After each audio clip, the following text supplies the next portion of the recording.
Well, hello, my friendly acquaintances. I am talking with Martine DeLuna tonight, and she was recommended to me by the Iron Disciples. I was on their podcast a couple weeks ago, and I recommended somebody for them. They recommended somebody for me, so it was kind of like a nice little exchange there.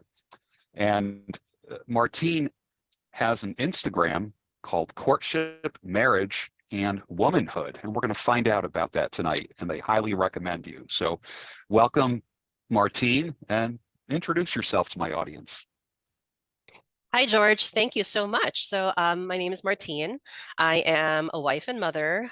Been married 16 years, mom for 14, and I'm also a women's coach. So I help single women to navigate courtship, and I help married women to navigate becoming better wives in their marriages. So basically, in a nutshell, I work with women from all walks of life in all sorts of situations, but in the specific situations where they're in relationships with men. So happy to be here. Yeah, well, this is great. This is great because I'm always looking for female coaches to refer the ladies to because I only work with men. And that's just kind of like my personal belief is that men should work with men and women should work with Yes. women. So Yes. I think you are going to be a good resource for me. So what are some of the bullet points of your hmm message? Okay. Well, my buzz phrase would be to respect the masculine in men. And that is because we are living within an experience I would say this is the third generation down, the young women these days, of mothers who they were rife in that second wave of feminism and the sexual revolution. Interesting thing about me is my mother was not one of those women, right? She had a career, she was an interior designer, and when she got married, she became what I call and what I teach biologically appropriate with my dad, meaning she gave up her career. She had three children, was a housewife, was a mom, but a lot of women kind of feel that that's going backward somehow, when really, if we want to create families that will pass on our legacies, we need to understand how human beings are able to do that in the most effective way. And so I teach women that there is nothing wrong with women doing what they want and having all of these freedoms. However, if we want to participate in the family making, in the game of life, there are rules. There are rules that are not changing. They are unchanging and fundamentally true. And they have to do with men being masculine and women being feminine. So that, in a nutshell, those are the bullet points that we take up in the individual sessions and in also my group. So I have group coaching programs as well, with single women who are navigating, if they want to get married and what it takes to become a married woman that a man would be willing to choose, to be committed to. Yeah. Yeah, that's pretty interesting. I know there's a lot of single ladies that watch my shows and I think they do it out of curiosity to see what men are thinking. That's what Yes. I and because I really don't have the answers for them. And if I did, I think it would be more like you and I could be saying the same thing, but coming out of Mm, my mouth, it would seem different. Coming it from is. an experienced woman's mouth who's been married, if we both said the same thing to women, I think yours would carry more weight than me because I never want to be perceived as preaching at women. I never want to do that. Mm, mm-hmm, mm-hmm. Yeah. And the reason for that is because, so I have a two-pronged way of thinking about this. Yes, it is valuable to women to learn from another woman, but there is nothing a woman could teach about men that would be effective as a man telling you how they think and how they process things and how they see the world. So I offer this approach to women. It's that, yes, I can mentor you in how a woman can regard a man, but as to the male experience, we can only receive feedback from men. So an example of this is when my husband, and my husband's been my greatest teacher as a woman, about what it means to be a woman. For instance, in the beginning of our marriage, I would like go all around and all through stories when he asked me, what do you need? And how can I give it to you? You know, like solve a problem or like fix a situation that we were fighting around. And women, what we tend to do is we tend to go like all of like the stories and the reasons and like all of the memories that we dig up from our past of why he isn't pleasing us or isn't doing something we want. But my husband, I remember him saying this to me over a decade ago, Martine, I am just wanting to make you happy. So tell me exactly what you need and how it will make you feel, and I will do it.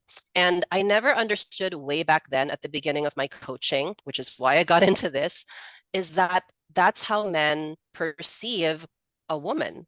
They're like, okay, when she is feeling safe with me, when I am protecting her and providing for her needs, she can just be a woman. But women, we tend to think that men think like women. You know, we can talk for 6 hours, right? And not come to solutions. But a man, like a husband especially, he wants to see that our need is met, that we feel safe with him, and he will explore the most efficient way to do it. And so that is actually what started my journey on appreciating how a woman can mentor another woman and understanding men, but it will always begin with getting the feedback or getting the context of why a man is like that from an actual man. And so my 10-point checklist that I give to women when they work with me about how to see a man as a man, that is really formulated from simply observing the greatest teacher of the masculine to me, which is my husband, and also my father, who really set like an appropriate masculine example for me to reference like all these other men that I encounter in my life, even to this day. Like, so I always tell women, if you want to understand men, first of all, you have to accept that you will never understand men.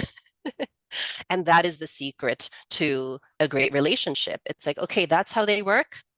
I don't understand that in my experience as a female, but I will respond to that because then that can harmonize our relationship. And men also, whether they're unconscious of it or whether they're conscious of it or not, that is also how they track a woman. A man will always respond to how a woman sees him or treats him.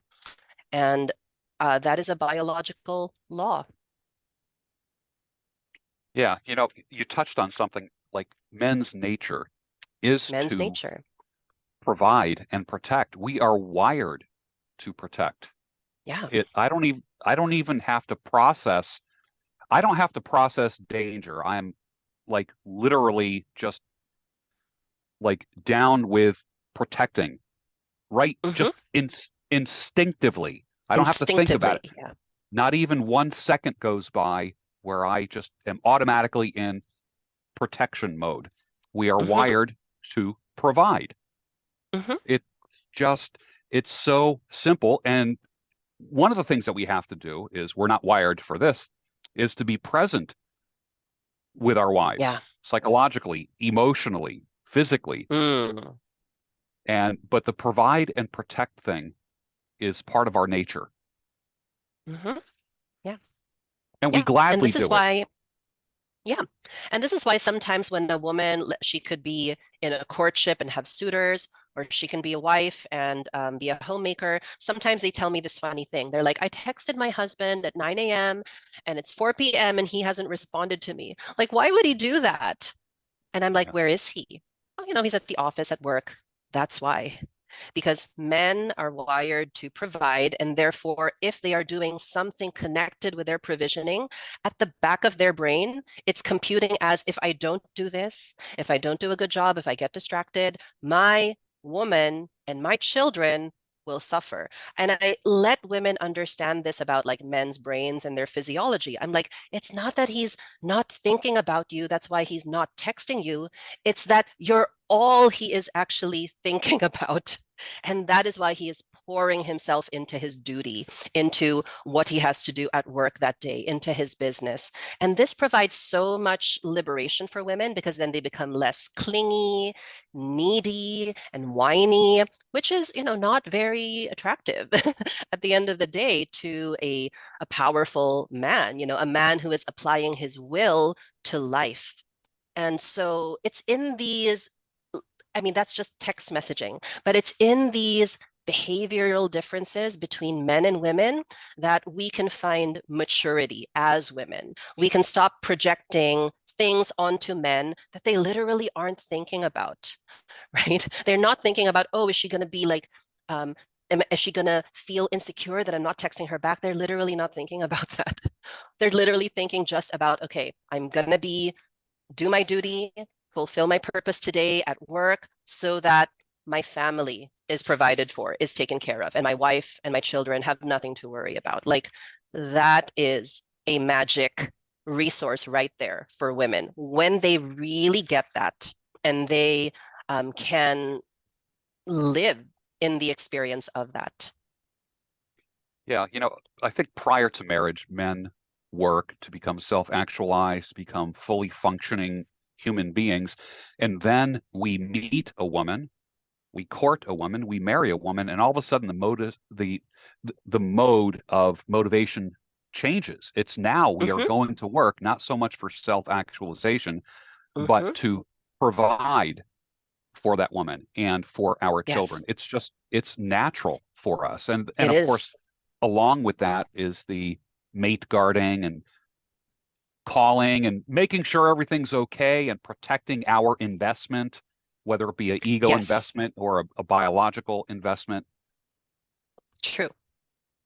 Yeah.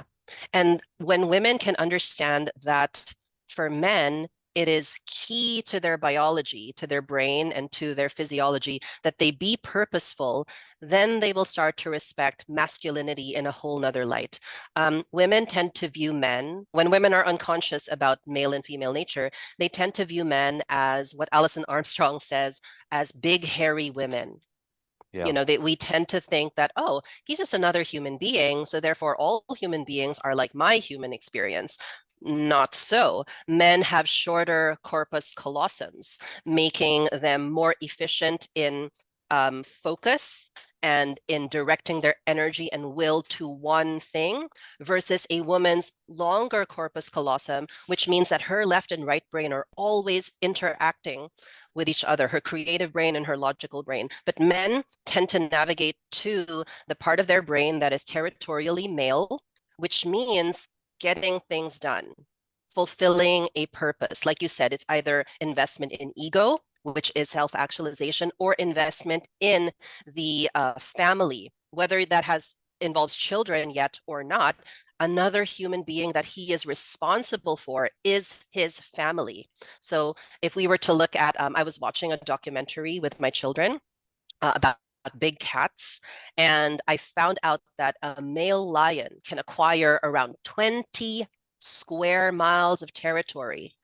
But within that territory, his lionesses, his so-called mates, can hunt freely, even if they have to do it all. Like they have to hunt freely. They get to create their prides and nests within that 20 square meter radius. We forget that the man created that for her. The male created that protective environment for her. And when women, we tend to be very solipsistic. It's our nature to gather resources and feel safe, right? We forget that. We forget that when a man is fulfilling a purpose or applying his will to something that's not comfortable for us, it's outside of our nature. When we can respect that about men, we become less and less entitled. And then we can be like very relaxed when we are less and less entitled. So the more we understand the experience of males, that they are built to apply their will outward, right, to something difficult, to something that it has to do with achievement, we can start to see, well, where would my place be within that? And the most nourishing space for a woman is when she can feel good because she knows that she is within something good that a good man has created for her, an environment a house, a living situation, and even a situation where she can still work. Like I'm a businesswoman, I have a coaching business, but my husband has provided a way so that this aligns with my familial nesting type of nature as a woman. So once we can slow down, and women have to really slow down so that they can see all of this, right? See all of these connections in our nature, we can start to really complement each other. There's less grumbling and complaining, and there's more appreciating, there's more gratitude, and there is more loving as a result between us. I like that. Mm-hmm. There's a question that I ask a lot of women that I've had on this channel, and that is, what is the role of a woman in the family? And part two is in society. Okay. In the family, and I always start with biological truth, meaning before societies, cultures created ideas, we only had fundamental truth. So biologically, a female, aka a woman in human terms, is the nester. So what is the nester? I like to use my visual aids here. So remember that in nature, males create territory. They create the environment where she can be safe. So in the environment where she can be safe, she can have babies, she can hunt, she can create her own nests within that territory. This is why when you watch these documentaries about the African savanna, you always see that there's hardly ever a male lion. Why is that? Because his place in that ecology is to patrol and to kill any potential competing mates and to secure his territory. Her role is to be safe and hunt and eat and have babies and provide for her nest. So we apply that into the human like ecosystem of the family. That is also where she is most fulfilled. Now, a lot of people might say, but my career fulfills me and my work fulfills me. Yes, because women do have the capacity for passion. We do. We are creational beings, right? But when we first align our biology with our passion, then there is that biological alignment with our male counterpart. So it is not, I feel, and this is a personal opinion, it is not biologically appropriate that a woman be separated from her children for 9-10 hours of the day. That has never happened in nature, right? So if we can look at nature as our teacher, what is a female doing when the cubs are of caregiving age? She is attentive to their needs. She is actively parenting. She is actively teaching them also how to become adult animals according to their nature. So she's teaching both of them how to hunt. In our connotation, that would be she is educating her children. She is teaching them how to survive. In our human experience, she is teaching them life skills, while dad, or whoever the father is patrolling the environment, or he is going out into the world of work to ensure that his family has the resources that that mother can circulate. So a woman, whether she is, she's going to work, she's going to have a business, her primary role is to take care of the nest and to resource what the masculine provides. And when we can remember that, and your body will always tell you the truth, ladies, when you are over functioning in masculine energy, when you are having these cortisol responses that are unnatural for you, you can experience that through burnout. You can experience that through irregular menstrual cycle activity. You can experience that through mental health challenges. Why do women have all of these problems right now? It is because they are acting like males. Their brain hemisphere, the right brain hemisphere specifically, is creating testosterone and depleting it just like it happens in males. But female hormone cycles are not that way, right? We don't have a 24-hour generation and depletion cycle. We have a 28 to 35 day and three types of majority hormones that we are working with: progesterone, testosterone, and estrogen. We have more estrogen than males. We're not built for the world of capitalist designed work structures, but we can thrive in an environment where you have a home-based business that is Yes. attuned to the family schedule, like such as I have. So once women can remember this, and I say remember because it is literally remembering the brain and the biology to our nature. When a woman can remember this about herself, it is so liberating. She stops going by societal norms that have been normalized, and she starts having that sovereignty to live according to her nature, her feminine nature. And it's beautiful once a woman steps into that. Yeah, she's free to be feminine. She is feminine and free. Yeah. All right. So that's the role of women in the home and in society. Mm-hmm. What advice or counsel would you give to a woman who wants to be married? I asked this question to Jenny Yeah. Hayworth, and one of her first responses was very practical. She said, first of all, dress modest to attract a Mm-hmm. man, that type of thing. Yeah.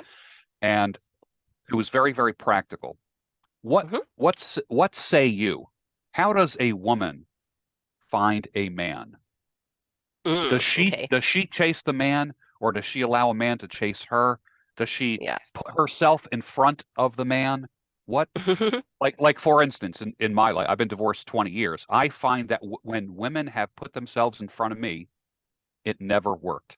Relationships never Mm-hmm. worked. Yeah. I've had the best success when I do the pursuing, when I do the chasing. I even hate to say the word chase, but when I'm Yeah. the one who's doing the inquiring versus sitting back and allowing women to make themselves known in front of me, 3 and 4 layers deep. And of course, that's all ego for a man. It's like, oh, I got options. Yeah, okay, Mm-hmm. whatever. Mm-hmm. But there's no sense, I don't want to say a sense of accomplishment when something is given to you, but Mm. you do appreciate things more, whether it be, I mean, as a boy, you Yeah. appreciate the skateboard or the bicycle that you worked for. You don't leave it out in the Mm-hmm. rain. You Mm-hmm. respect something that you worked for. And I think Yeah. that if a man pursues a woman, for some Mm-hmm. reason, I think there's more respect there, and there's more of a bond versus this I'm a king, women need to throw themselves down in front of me. Yeah, yeah. Okay. And I love that you brought that up. So I would say that when it comes to courtship, there again, we just look at nature for all of the clues of what is fundamentally true to our nature. It is always the male that pursues, right? It does not exist in nature for a female to pursue a male. Now, there are instances where a female is not done. Let's say when a male pursues her, and these comedic memes about like female lionesses never being satisfied, right? But that's when a female is in heat. She is fertile. She wants to create a family. Prior to that, males have always had to prove themselves to a woman who will choose to be their companion long term, aka a husband. And why is this? Because there exists such a thing as male instinct, and that is actually activated in males for them to become fully adult. So, if we're going to go by the language of the brain, right, a male and a female are fundamentally different at the biology. A female is born to be a woman because she has her first period, she has her first experience of motherhood. These are all biological, body-based experiences that confer her value.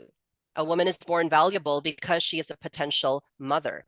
A man has to prove that he is a man. And he has to prove this through initiations into manhood, like getting a job, like creating like you said, self-actualizing himself, creating capability, income, impact, wealth. his ability to provide. Men have become men through what they have accomplished. So courtship is also part of that accomplishment spectrum, as I like to call it, that a male has to be initiated through. It doesn't feel good for a male when he is 18 years old to do something like he was when he was 8, where things were just provided for him by mom and dad. Something happens in adolescence, and this is what we call like an identity shift, right? In a young man. If we do not nurture achievement, earning something, and proving your skill and your acumen, you will be raising a man to be an adult boy because he has not had the initiations of achievement, of stretching himself beyond his comfort zone, of increasing his capability and skills. And courtship is included in that. It is a skill for a man to be able to pursue a woman. It is a skill for a man to be able to claim a woman who will choose him to be the father of their future children. It is all skill based. And sometimes, when the sexual revolution happened, coinciding with the women's rights movement, our natures underwent psychological confusion, right? There was a collective psychological confusion amongst men and women. And so that's why you have a phenomenon among women and men right now about it doesn't matter who goes first. I can snag a man, and you just listen to that energy. It's like snag him, get him. It's not very feminine or attractive on a woman as a quality, but that is attractive in a man, right? Like, I don't know about you ladies, but when my husband goes for something, he's been in his last career, he's been promoted like 4 times. He's really high up in the corporate structure now. Like, that is sexy to me. That would be hard for me as a female. Like, I would be so burnt out if I did the things that he did. But when he does it, he applies his will to something. Oh my gosh, that's really attractive to me. It doesn't land in a similar way when a man is perceiving a woman chasing after success or upskilling, like in the way that men upskill. It's not female, it's not feminine. So in courtship, it is also similar. A man has to be the one that proves he can get the woman. A man has to prove that he can take care of a woman and their future family with his resources and what he has achieved in his self-actualization journey. So a woman goes first only in one thing, that I am ready to be pursued, that I can lean back and allow myself to vet men, to respect. George, can you hold on? She just really Sure. needs me to do something. This is my daughter. Yeah. Excuse me. I'm so sorry. Absolutely. No problem. Is 12 hours ahead of me. I started this at 9 p.m. and for her it's 9 a.m. I'm ending my day and she is just beginning her day. Are you liking this so far? And I think she's going to be a good resource for the ladies who watch this channel, for the young ladies who are, in a position where they're in limbo. I think Martine is a good resource. And I'm building up my referral base of ladies to be able to, female coaches to be able to refer the ladies to. I've had so many people, so many ladies over the years ask me about coaching, and I just don't work with women at this point. And I did in a former career. I just don't do it now. I just work with men. So Sorry about that. She had a tooth, she had a cavity, and so she's like can only eat like soft things. that's okay. Hey, that's All right. Okay, where was I? Oh, so to kind of close, that is the order of courtship. It's the order of nature. We don't see females showing males like, look at my territory, look at my, look at the things that I have acquired to be able to provide. It doesn't exist in nature. So how can it exist in our human nature?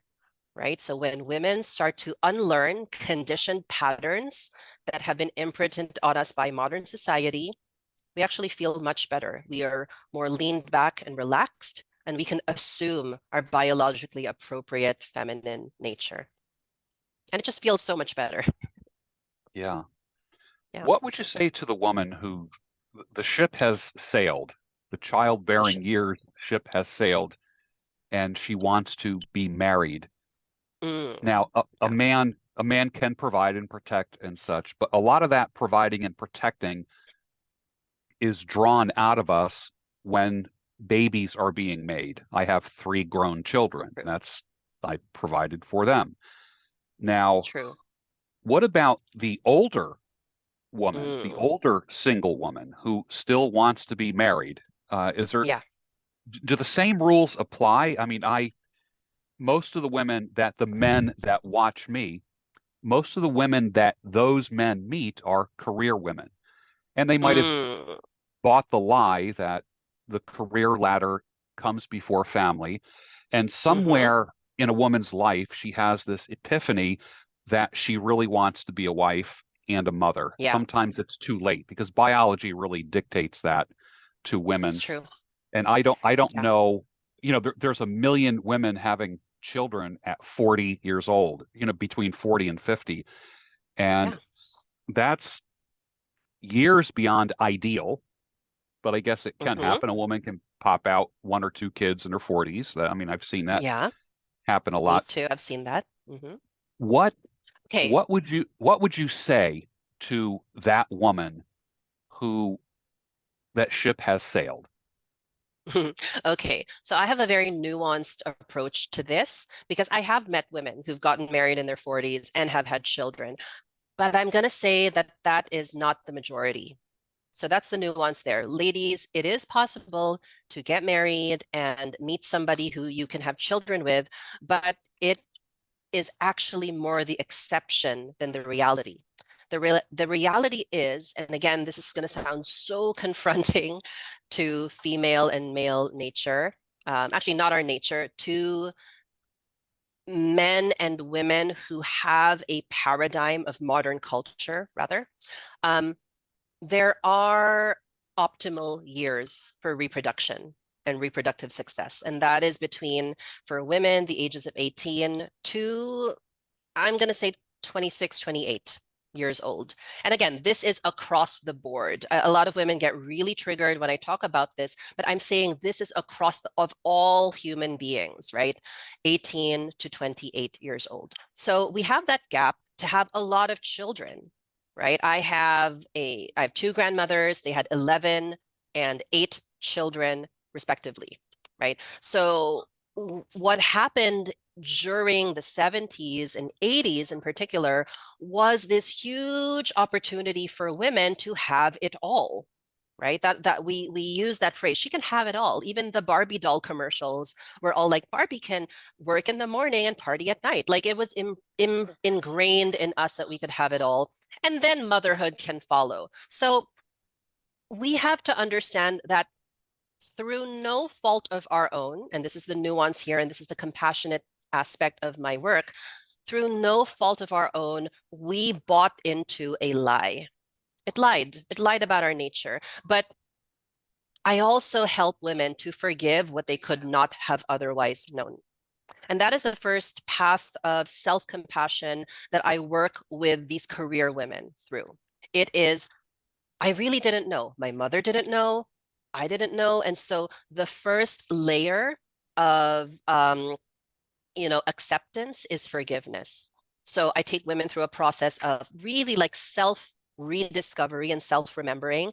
And like, well, I grew up, told by my mom and my dad to go for a career because that's all they knew. And I'm like, okay, we can have compassion for that and forgive what we otherwise could not have known. Now, once a woman experiences this level of deep acceptance, this does something to her physiology. She's less stressed about hitting the wall. She's less activated and depressed when she looks at these femininity accounts and sees all of these young mothers. When she has acceptance, there is less self-abandonment and self-rejection. So this is all happening in the psyche. Now, once she has accepted that, she can also accept the facts. The fact is, when I'm 40 or 50, I probably won't have more than one child or any pregnancy ever. can I still accept the fact that females need to be in relationships? Yes, because females, biologically, we need to be in relationships and we will meet the relationship need however and whatever way. We will have, our close circle of girlfriends. That's a relationship dynamic. But our preferred relationship is a relationship with a man, because that is when we have that polarized type of relationship that's very yummy and delicious and just really good to be in. So, past the age of 40, women will still want companionship. We will still want a sexual partner. The result and the outcome of children may or may not be there, but when a woman can accept that and she can, again, receive forgiveness of what she could not have known in the past when she was building her career, she becomes more relaxed in herself. And the body, the physiology starts to express differently. She's no longer uptight and worried and anxious. And that can be very easy to work with. We can work on her appearance, on nourishment, on getting more sleep. This is why sometimes you see women in their 40s looking younger than when they were in their 30s, because they're hormonally balanced. They Yeah. are respecting their needs according to their nature. And this is why you also see women getting married at that age, in that age range, but only when they have accepted the life stages that have passed, again, that empirical line of fertility, right? When they're okay with that, they're like, okay, this or something better. If I have a child, I am still going to be okay and full. If I don't have a child and I only have a romantic relationship, I am still whole and I am full. So it's really a shift in how she looks at the life stages of womanhood. And once a woman can embody that, she has an all new type of confidence. She has an all new type of radiance, and it all emanates from her being. I know a lot of men who pretty much do everything for themselves and they're looking for a wife. They don't need a mommy, they don't need a maid, they don't need someone to cook Mhm. for them. Yeah. Unlike my dad, who admits that he can't even boil water and wouldn't know what to do if, like, when my mother ended up going into the hospital to have a hysterectomy and what I call, lady surgery, Yeah. she had to prepare his meals ahead of time, put them in the freezer, and give him instructions. Okay, you will take this out, you will unwrap it, you will put it in the microwave, you'll press this Hmm. button, that type of thing. Because my dad had dinner on the table at 5:30 every night. The clothes were washed. Very traditional marriage. Hmm. Men are not like that anymore. We clean No. up after ourselves. We Yeah. cook for ourselves. We shop for ourselves. We don't need a mommy. We want a wife No. Yeah. now. So, and that's as early as a guy in his early to mid 20s that can do that. Yeah. I'm not even talking guys my age. So we don't want that. We don't need someone doting over us. I can't. Yeah. We've learned to meet our own needs, but a lot of women want for lack of a better term, as I heard one person say, a golden ticket. And that golden ticket is like they no longer have to work anymore. And my opinion is, if you're not cranking out the babies, then you need to work. I mean, Yeah. to sit alongside the pool and get your nails done and get your Botox and this kind of stuff. If you're not cranking out the babies, then you need to be contributing to the household somehow, some Hmm. way, either work in the family business, contribute income somehow. I will purchase the home. I will provide everything that you possibly need to work within the home, that type of thing. I Hmm. like most guys I know don't want their woman going off and calling another man boss for 8, 9 hours a Yeah. day. They just don't Yeah. want that. But Hmm. with modern women who've been on hormonal birth control for 20 years or more, Mm. uh, they have these expectations that a man is going to be the golden ticket, that they no longer have to work. that they're going to be rescued. Men don't want to rescue a woman. There's a difference between finding a mate that is pure and fertile and finding a woman who wants to be rescued. Yeah, yeah. There's a distortion around that because um, a man will a man will lay down his life for any woman or child instinctually. So we have to remember this like biological trigger. This is why men are built for war, for instance, because it is easier to activate the male instinct in a man in stressful situations than it will be for a woman, right? So when we can understand that, we can understand like what a man would actually do for a woman he chooses to love.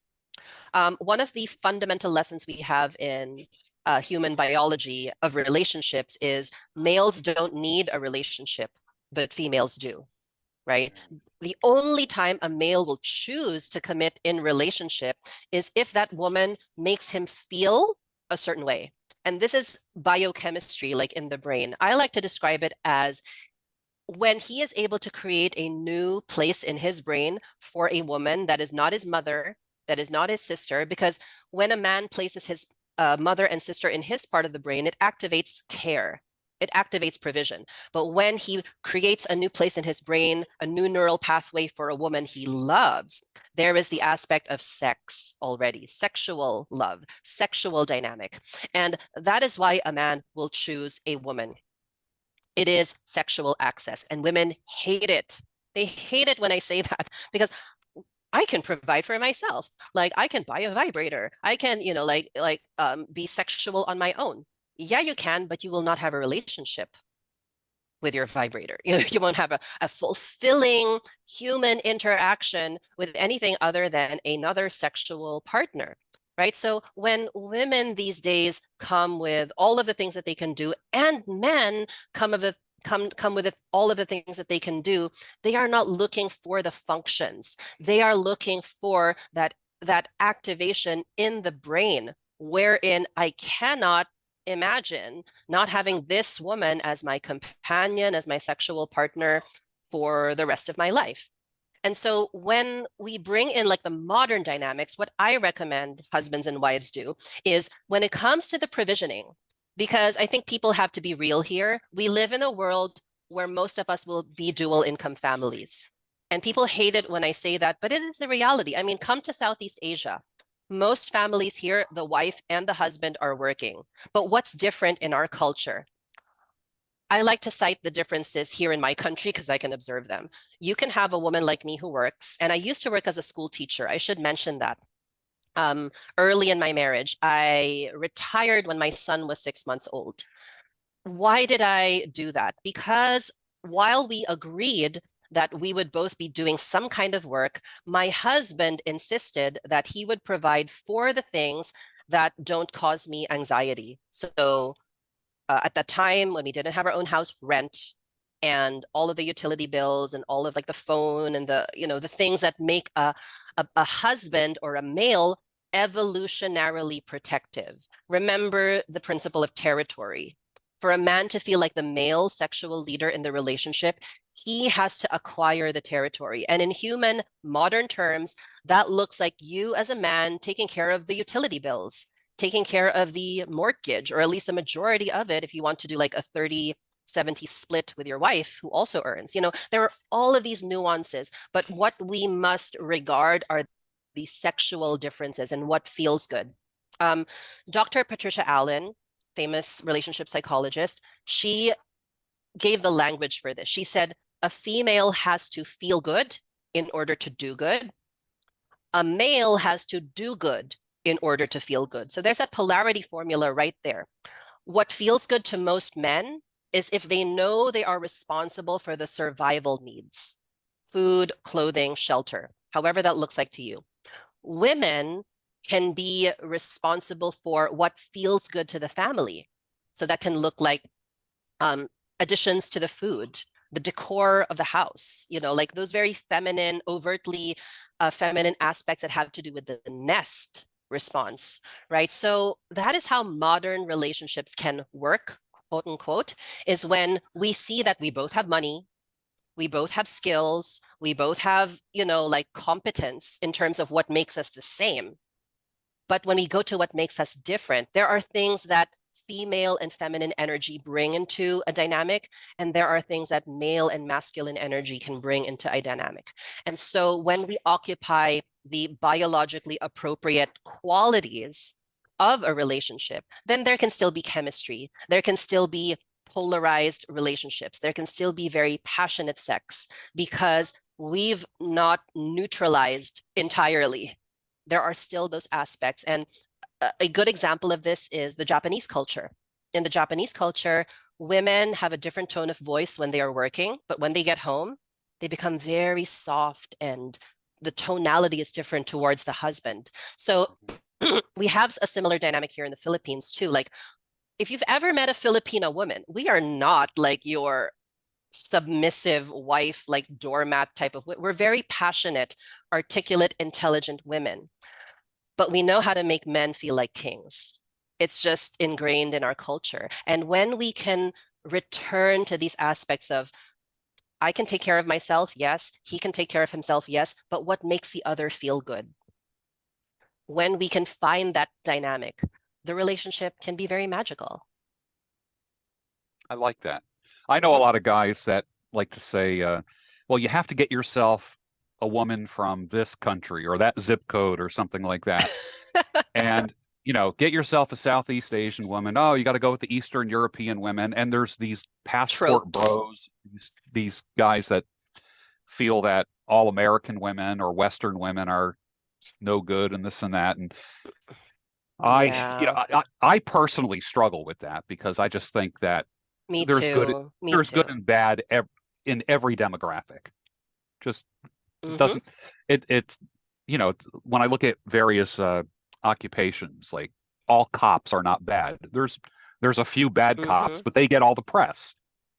They're the Yeah. ones that give everyone else a bad name. And I think the few I think the women that have burned men give the good women a bad name. I've had women come onto my channel and say, men, like they know that they're speaking on a mostly men channel, and they will Hmm. say, men, just know that there are good women out there. And I know there's guys watching this going, like they're shocked by that because they Yeah. had a bad experience. I mean, I had a pretty bad experience Mm. and it was pretty rough and it soured me for quite a while. And I only Yeah. in the past about 4 years have felt like I'm open to marriage again after writing it Mm. off and saying, heck no, I'll never again. But 4 years ago, I decided, okay, enough. I really want that companionship. Hmm. And do I want to have children? Do I, whatever. I mean, I already have 3 grown kids, but so I've met many, many women in a wide range of situations, women who want to have kids, women who don't, women who just want to be a stay-at-home wife. And I don't mind stay-at-home mother, Hmm. stay-at-home wife. I don't know. To me, there's something about an adult woman wanting to stay home. Yeah.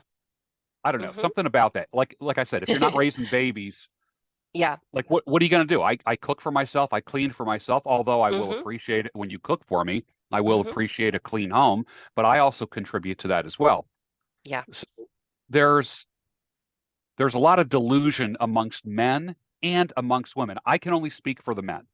Yeah. I I deal every day with disillusioned, hurt men as a coach, guys with deep wounds, very deep, and guys who are going to comment Mm. even on this video. They're hurt and they're angry and they're Yeah. cynical. And that is why I've been Hmm. trying to bring on what I call good women to Yeah. to kind of let guys know that you might have been burned like I have, but Hmm. my experience is not everyone's experience. Yes. Yeah. So what happens there is like the generalization of fault. Okay, that's what we call it, generalization of fault. And yes, there are going to be experiences in our lives where we were hurt and it caused trauma.